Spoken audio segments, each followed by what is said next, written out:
Hey guys, welcome back to Ben & Berg's channel. If this is your first time here, we do product reviews, tutorials, and we have a live chat feature on our website to help you through your Brew Day 911s. Check it out at benandbrewing.com, lower left-hand corner. Hope to talk to you soon.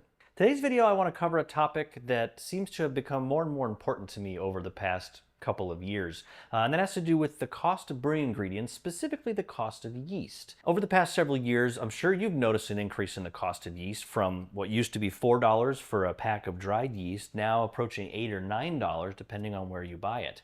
And even liquid yeast has gone way up, which has always been expensive to begin with because it is liquid yeast and they tend to have more varieties, but you're looking to pay $15 to $20 for one of those packs now. One of the things I wanted to cover today was reusing your yeast, because that can be a huge cost savings and it's not as difficult as you think it might be. Let's check it out.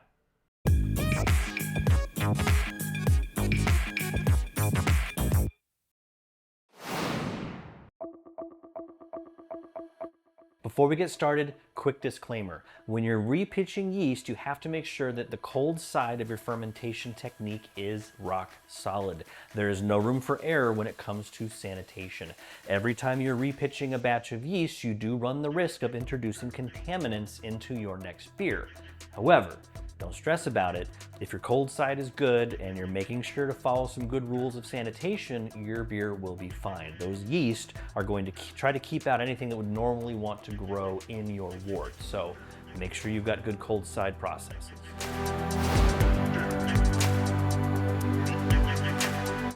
So when it comes to reusing yeast, the easiest thing to do is to remove as much liquid from your fermenter as possible and try to leave that trube at the bottom as undisturbed as possible. This is made especially easy if you're using the Float-It 2.0, and if you're not, you should be. Link below to purchase. Highly recommended. It will take your liquid level all the way down to the top of the trube and leave you basically nothing but yeast cake at the bottom. Once you remove most of the liquid off the top of your yeast cake at the bottom, it's as simple as repitching another batch right on top of that yeast cake. Now you can do that for a couple batches. And as an aside, make sure you're doing similar beers. If you're doing an IPA on top of an IPA, that's okay. If you're doing an IPA on top of a porter, probably not a good idea. You're gonna get some flavor crossover. There's some yeast washing things you can do. We're not gonna cover that in this video. That will be coming. Now, the other instance of reusing your yeast is if you have finished your batch, you bottled it or removed it from the fermenter, but you want to save the yeast because you're not ready to direct pitch on top of it. In that case, you need some way to store your yeast. I recommend using a mason jar. We actually use the Yeast Farmer by Homebrew Labs. And if you haven't seen this yet, this thing is pretty cool. Basically, you can completely steam sanitize your jar by putting a little bit of water in it, putting the lid on it, putting it in the microwave and allowing it to steam. There's a filter at the top. I can't remember how many microns it is, but it is basically a sterile filter that goes both ways. So when you're putting it in the microwave to steam sanitize it,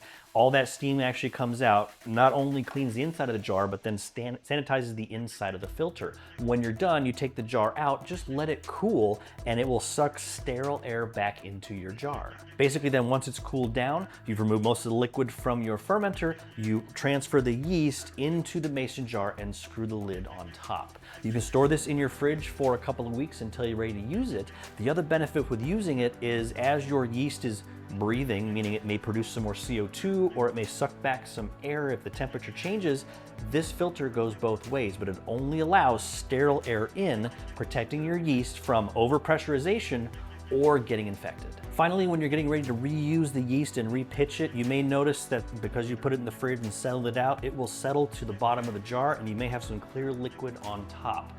Go ahead and pour off that clear liquid very carefully before you pitch into your next batch of beer. Make sure that you keep your reused yeast or your yeast you're planning on repitching with organized. So make sure you label the jar and put the date that you put it in the fridge. That way you know how old it is. Like I mentioned before, it's good for a couple of weeks in the fridge. If you go beyond that, it's still viable. You can certainly use it, but you're gonna wanna do a yeast starter to build up the viability again and get it ready to pitch. That is actually something that's very easy to do.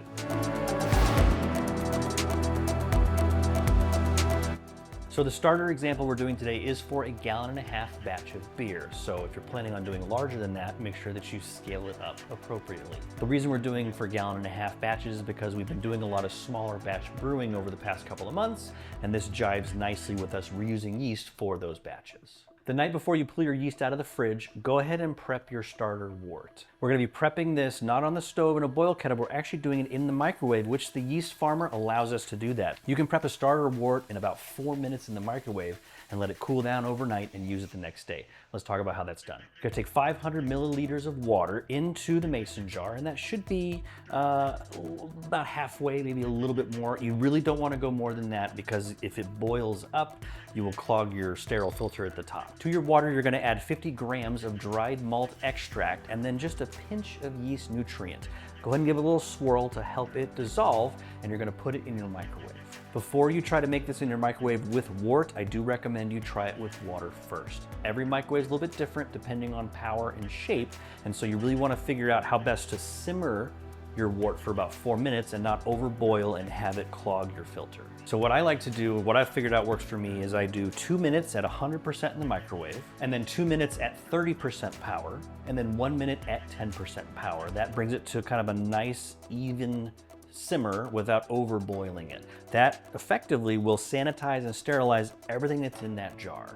Now, the great thing with the Yeast Farmer, you can either run it under cool water, not cold, you don't want to crack the glass, or just let it sit on the counter overnight. As it cools, your Yeast Farmer's filter will suck sterile air back inside, and so you can either stick this in the fridge and save it for another time, or use it the next day when you're ready to pitch. It's a great way to make fast yeast starters or wort starters to use anytime. Once you're ready, go ahead and pitch your yeast into your new starter and then swirl it around a couple times a day to kind of keep the yeast in suspension. If you have a stir plate, you can actually use a stir plate with these mason jars. If you are using a stir plate, I recommend a larger stir bar with a strong magnet that will be able to handle the slight dome that's in the bottom of your mason jar. If you're using a stir plate, your starter's done 24 to 48 hours.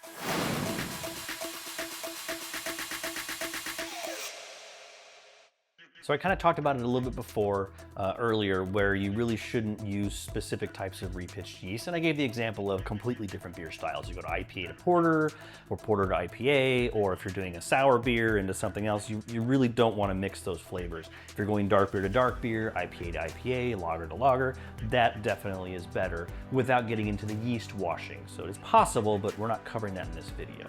Some other types of repitching that you want to avoid are yeasts that were used for a high ABV beer. I mean, you could technically repitch it into another high ABV beer, but usually after they get done fermenting a very high alcohol beer, they're usually exhausted and stressed and really not good to repitch, even in a lower ABV beer. So if you're doing some big beers, usually only use it once and don't repitch. Hey guys, thank you so much for watching our video on reusing your yeast. Comment below if you have used this technique before or if you're familiar with the Yeast Farmer. If you are interested in more information on the Yeast Farmer, go ahead and leave a comment below and I can certainly get you more information on it. I'm not sure if they're quite for sale yet on the Homebrewer Lab website, but we can definitely reach out and let you know. And if any of you are interested in the yeast washing, please comment below and let us know, and we'll kind of step up the production on that video to get out a little bit sooner. Catch you later, my friends.